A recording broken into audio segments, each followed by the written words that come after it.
அனைத்து அன்பு உள்ளங்களுக்கும் அடியேன் ஜேபியின் வணக்கங்களை சமர்ப்பணம் செய்கின்றேன். சித்தர்கள் கண்டறிந்த 64 கலைகளில் ஒரு சில கலைகள் நம்மளுடைய ஜேபி ரகசியம் சேனலில் எந்த ஒரு ஒளிவு முறையில்லாமல் பதிவு செய்யப்பட்டுள்ளது. அதனால் வரக்கூடிய காலங்களில் இது போன்ற அபூர்வமான விஷயங்களை தெரிந்து கொள்ள உங்களுடைய ஜேபி ரகசியம் சேனலை சப்ஸ்கிரைப் செய்து பெல் பட்டனை பிரஸ் செய்யவும். இப்பொழுது நாம் பார்க்க இருக்கும் மூலிகை புளிச்சை.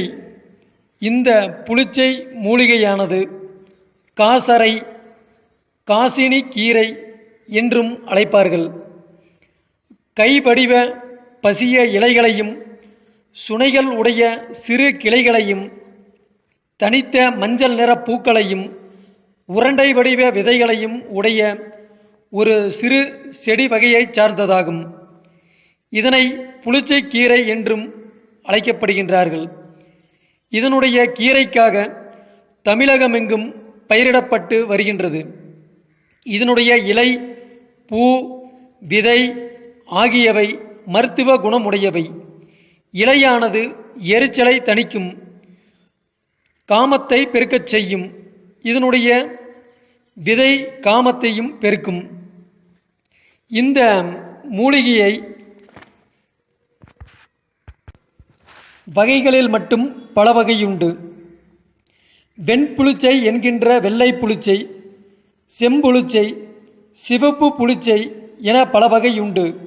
அந்த வகைகளில் நாம் வெண்புளிச்சை என்கின்ற வெள்ளை புளிச்சை மூலிகையின் மகத்துவத்தை பற்றி பார்த்து கொண்டிருக்கின்றோம்.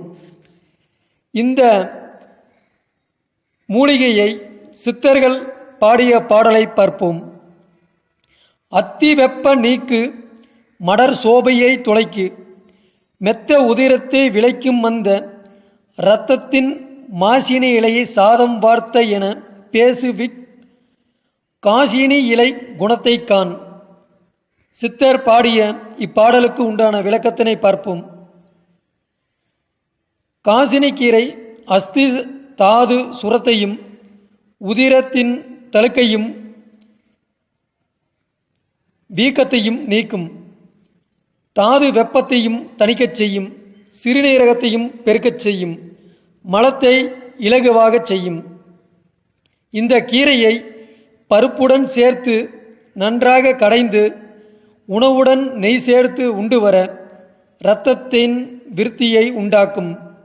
இரத்தத்தில் உண்டான மாசுக்களை நீர் வழியாக போக்கி வீக்கம் முதலியவைகளை வாடச் செய்யும். உடலில் உண்டான அதிக காங்கையையும் நிவர்த்தியாக்கும். இதனை சர்பத்தாகவும் தீநீராகவும் செய்து பயன்படுத்தி வருகின்றார்கள். காசினி கீரை என்பது பார்வைக்கு முள்ளங்கி இலை போல சிறியதாக இருக்கும். ஆனால் இதற்கும் காசினி கீரை, அதாவது செம்புளிச்சை மூலிகைக்கு காசினி கீரை, காசரை என பெயரும் உண்டு. அந்த காசினி கீரைக்கு உண்டான மருத்துவ குணமே இந்த புளிச்சையின் மூலிகைக்கும் உண்டு. மேலும் இலையை அரைத்து கட்டிகளுக்கு பற்று போட அவை உடைந்து ஆறும். இதன் பூவை பிழிந்தெடுத்த சாற்றை 10 மில்லி அளவு ஒரு சிட்டிகை மிளகு பொடி சேர்த்து கொடுத்து வர சுவையின்மை, பித்தவாந்தி போன்றவை குணமாகும். 250 கிராம் இளங்காய்களை நன்கு பஞ்சு போல தட்டி 2 லிட்டர் நீரில் போட்டு அரை லிட்டராக காய்ச்சி அதனை வடிகட்டி அதில் 1 கிலோ சர்க்கரை சேர்த்து தேன் பதமாக காய்ச்சி வைத்துக்கொண்டு 20 மில்லி அளவு சமன் இலை நீரை கலந்து காலை மாலை சாப்பிட்டு வர செரிமானமின்மை சரியாகும். மேலும் பித்தத்தையும் தணிக்கும். இந்த கீரையை சமத்து உணவோடு உண்டு வர உடலை தேற்றும். பெயருக்கேற்றாற்போல் புளிப்பு சுவை உள்ள இந்த கீரை உடல் வலிமை பெருக்குவதில் முக்கிய பங்கு வகிக்கின்றது. உடல் வலிமை குறைவாக உள்ளவர்கள் அடிக்கடி இந்த கீரையை சிறிதளவு சமைத்து உணவுடன் சேர்த்து சாப்பிட்டு வர உடல் தேர்ச்சியடையும்.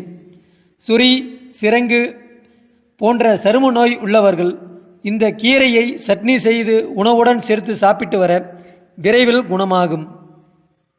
உடலில் உண்டான வெப்பத்தை குறைத்து சமப்படுத்துவதில் புளிச்சக்கீரை முக்கிய பங்கு வகிக்கின்றது.